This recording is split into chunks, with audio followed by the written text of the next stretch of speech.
You mentioned that you don't make pieces you expect to last. Do you consider the durability of your work a design element? And if you could snap your fingers and make glass that is unbreakable, would you?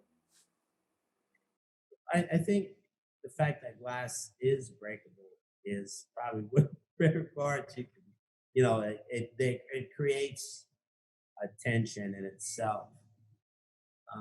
I think that you go, how long should something you make last? Should it last a week, a month, a year? People in museums, some of the glass artists are pretty big narcissists. And you dig up the stuff in Egypt, and people get buried. They dig them up like they're pieces of furniture.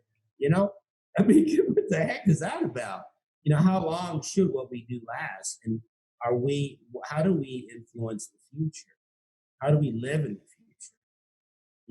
And so I think what I can take with me and what I can give is what I can give to my children, what I can give to schools, what I can give.